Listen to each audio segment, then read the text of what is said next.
As Americans are still waiting for the results in some congressional races across the country, hundreds of thousands of Brazilians are still protesting their election results. Brazilians protested outside a regional military facility in Rio de Janeiro this week. Protesters defied a November 11th Supreme Court order to free up roads and public spaces. Similar protests are taking place in Brasilia, Sao Paulo, Belo Horizonte, and smaller cities too. The protesters claim that former President Luiz Inácio Lula da Silva, who goes by Lula, stole the election in Brazil. The protesters are backing Brazil's current president, Jair Bolsonaro. Bolsonaro has repeatedly questioned the reliability of electronic voting machines. Lula's victory was only by a slim margin of 0.9%. Lula and his political allies strongly influence, or some would say control, the intense media coverage in Brazil. Judges are even sending journalists to jail. Paula Schmidt is a Brazilian journalist who's speaking out against the corruption. She claims the Brazilian Supreme Court, big tech, and others teamed up to rig this election.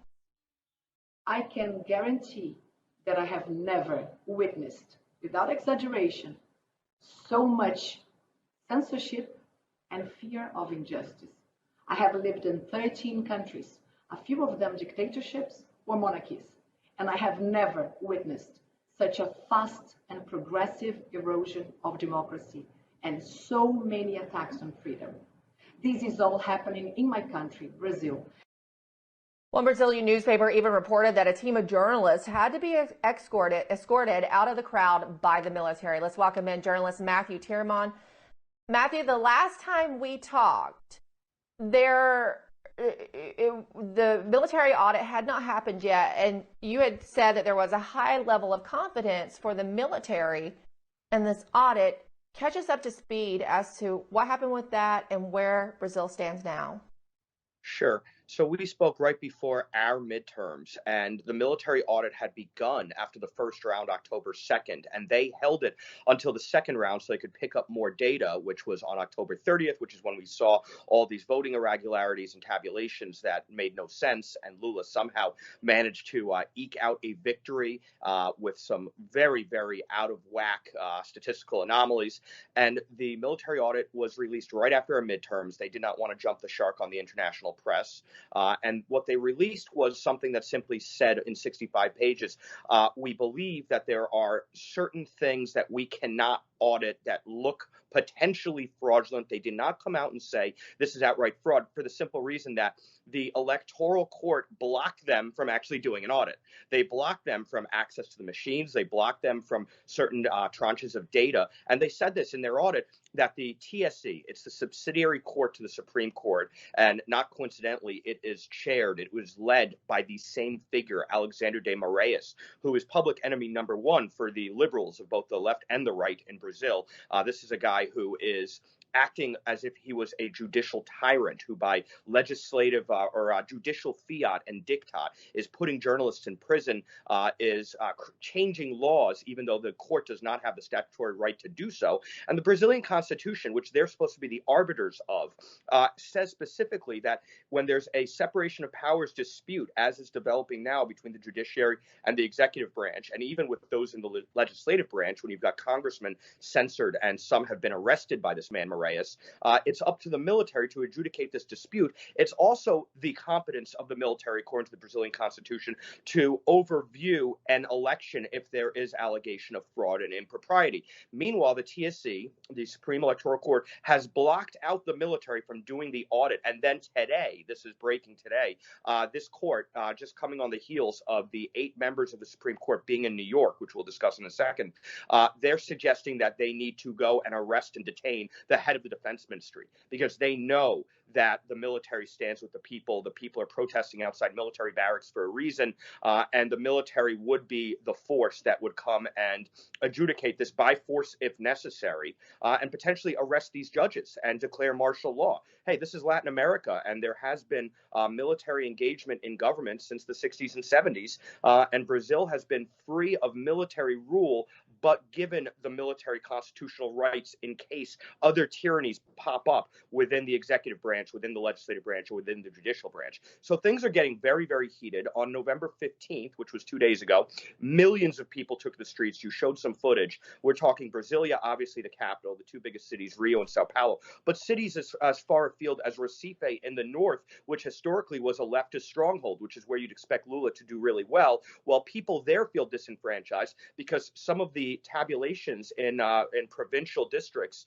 and electoral administrative zones have shown that there were 0 votes for Bolsonaro, and there are thousands of videos floating around the internet of people from those jurisdictions saying, no, I voted for Bolsonaro. So people are feeling widely disenfranchised. They're taking to the streets, and I actually think this will end up with some sort of martial law and the military coming in and enforcing action against this out-of-control court. You know, it's you could almost interchange the United States and just switch out Brazil and thinking about the 2020 election, right? It's kind of surreal. And what was also amazing to me is that I was trying to keep up with it, you know, while we were still so deep in covering the midterms, and we still are. But American outlets reported it as if the military just didn't find any fraud, that they said there was no fraud, this is a legit election, when what they actually said and what they had access to was completely different. Yeah. Well, it's funny how, you know, the media covered it when Joe Biden gave a comment right after the election tabulation and all of its non-confidence or confidence lacking from the people. And he said, congrats to Brazil for fair and free and credible elections. How could you possibly know that moments after you have a tabulation?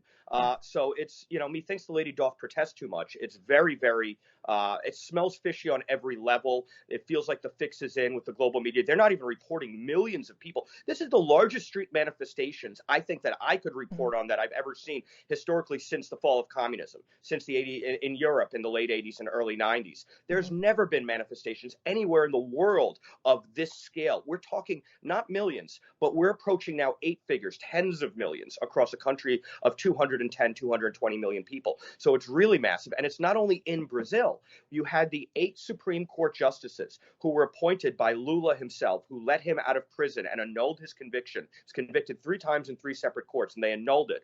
And they to get him on the electoral battlefield so they can put this fix in. And they went to New York to speak about how they saved democracy with, get this, the incoming Lula cabinet ministers. And this was scheduled months ago at the Harvard Club on West 44th Street in Manhattan. So to get the space, they had to reserve it months ago, a forum about Brazilian democracy. And you had the 8 Supreme Court justices appointed by Lula in New York talking about how they saved Brazilian democracy. And guess what? People protested. People came out to 44th Street. The exiled journalists in the U.S. who've been censored, Alan Dos Santos, who has an Interpol red notice levied against him by Moraes, and Interpol's declined to prosecute it and to execute it. He came out and led with a bullhorn. And these guys had to have very, very deep security, these justices, to get in and out of the car. Everybody, thousands of people were yelling at them, that calling them, you know, curses and saying, you have destroyed our democracy. And even today, I saw a clip of a woman in Lula's camp through the Sao Paulo Forum who said, we have to save Brazilian democracy just like we have to save Maduro's Venezuelan democracy. This is the way Lula, the Sao Paulo Forum, these communists think. It is truly a mental disorder, and they believe the ends justify the means to take over Brazilian democracy the way they have in Venezuela, and sadly now in Colombia and Chile as well. Sao Paulo Forum people now run those countries. It's so sad to see, and Brazil is a lovely country. We will see if the voice of the people prevails, and keep an eye on this going forward. Thank you so much, Matthew Tiermont. Such a detailed picture of what we're not getting to hear much of in America. Thank you. My pleasure.